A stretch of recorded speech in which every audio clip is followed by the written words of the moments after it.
Queridos irmãos e irmãs, a paz do Senhor Jesus, estamos reunidos em nome do Pai, do Filho e do Espírito Santo. Hoje celebramos o terceiro domingo do Advento. Em nossa reflexão de hoje, vamos entender uma pergunta que João Batista pede para fazerem a Jesus: se ele era realmente o Messias ou deviam esperar outro. Será que João tinha alguma dúvida do caráter divino e messiânico de Jesus? Veremos também Jesus dar testemunho de quem era João, sua missão e qual o desejo de Deus em relação a cada um de nós. Vamos à palavra. Evangelho de São Mateus, capítulo 11, versículos de 2 a 11. Tendo João em sua prisão ouvido falar das obras de Cristo, mandou-lhe dizer pelos seus discípulos: sois vós aquele que deve vir, ou devemos esperar outro? Responderam-lhe: ide e contai a João o que ouviste e o que vistes. Os cegos veem, os coxos andam, os leprosos são limpos, os surdos ouvem, os mortos ressuscitam, o Evangelho é anunciado aos pobres. Bem-aventurado aquele para quem eu não for ocasião de queda. Tendo eles partido, disse Jesus à multidão a respeito de João: que fostes ver no deserto? Um caniço agitado pelo vento?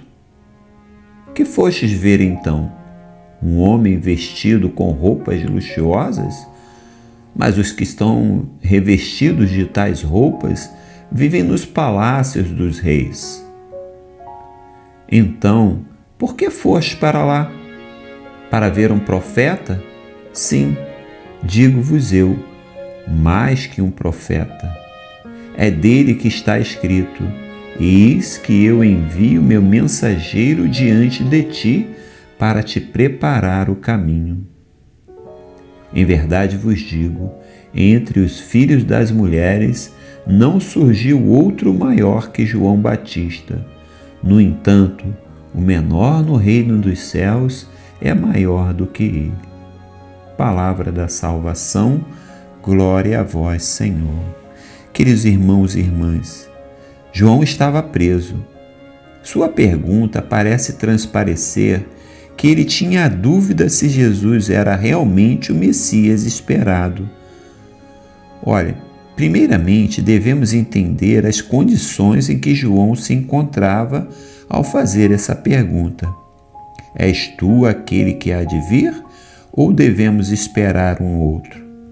João estava no cárcere, num local que certamente não era um quarto do palácio real, mas o calabouço do palácio, onde o esgoto dos andares superiores escorriam até as regiões subterrâneas, exatamente onde ele se encontrava como prisioneiro do palácio.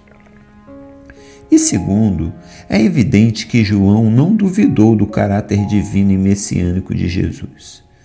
Não precisava de nenhuma prova disso. Afinal de contas, foi sobre Jesus que ele viu o Espírito Santo pousar na forma de pomba, quando de seu batismo no Rio Jordão. Na mesma ocasião, ouviu a voz de Deus que disse: eis meu filho muito amado, em quem ponho minha afeição. Não, João não tinha dúvida de que Jesus era aquele para o qual ele preparou o caminho. Mas a confirmação que esperava da própria boca de Jesus seria um alento para o sofrimento pelo qual passava naquele momento, e a certeza de que havia cumprido bem sua missão de preparar o caminho do Senhor. Queria ter a sensação da missão cumprida. Assim, a resposta de Jesus à sua pergunta devolve-lhe a paz, antes abalada pelo sofrimento que estava passando, mas que agora nenhum sofrimento a poderia tirar dele, nem mesmo a morte que sabia ser iminente. Os cegos recuperam a vista, os paralíticos andam, os leprosos são curados, os surdos ouvem, os mortos ressuscitam e os pobres são evangelizados. Foi a resposta de Jesus à pergunta de João. Com a partida dos discípulos de João Batista, Jesus aproveita para confirmar o caráter missionário e profético de João ao povo ali presente, e que foi um consolo para aqueles que foram ao deserto para ouvirem sua mensagem e serem batizados por ele, mas que mesmo assim ainda tinham dúvidas quanto ao status de João em sua missão. Quem era João? Jesus esclarece de uma vez por todas. João era mais que um profeta, era o cumprimento da profecia de Malaquias 3:1. Eis que envio o meu mensageiro à tua frente. Ele vai preparar o teu caminho diante de ti. Essa foi a missão de João Batista, o Elias. Sua missão estava cumprida. Jesus o exalta pelo papel que exerceu ao preparar seu caminho para a salvação do mundo. Conclui dizendo que nenhum dos homens que já nasceram neste mundo é maior que João. Jesus usa o termo nasceram para designar o nascimento neste mundo terreno, para em seguida fazer uma distinção com o mundo celestial, usando o termo reino dos céus, ao dizer que o menor no reino dos céus é maior que João. Quis dizer que o maior homem que possa ter existido neste mundo, mesmo João Batista, não se compara com o menor que está no reino dos céus. Quis dizer que lá no céu seremos todos infinitamente mais elevados, perfeitos e santos, porque seremos iluminados pela luz gloriosa do Deus Altíssimo e Soberano.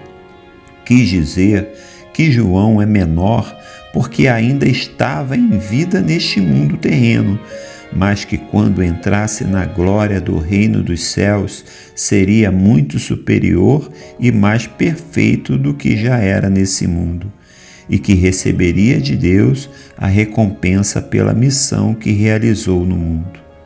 Quis dizer que nós também, caríssimos irmãos e irmãs, que todos somos chamados a entrar neste reino e nos revestirmos de sua glória, caso tenhamos a coragem e a força de João Batista para anunciar que Jesus Cristo é o Senhor e Salvador do mundo, caso tenhamos coragem de preparar seu caminho para a sua segunda vinda, anunciando que ele vem em breve.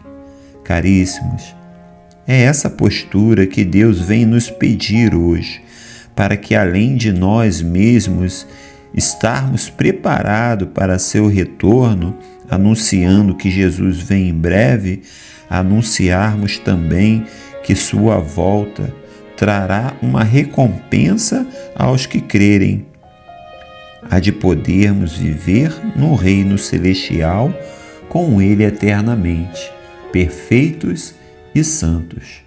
Pense nisso. Querido irmão, querida irmã, fico por aqui. Considere se inscrever no canal, acionar o sininho, dar um like, comentar e compartilhar. Mas só se for bom para você, ok? Estivemos reunidos em nome do Pai, do Filho e do Espírito Santo. Um beijo no seu coração, paz e bem, e que Deus te abençoe ricamente.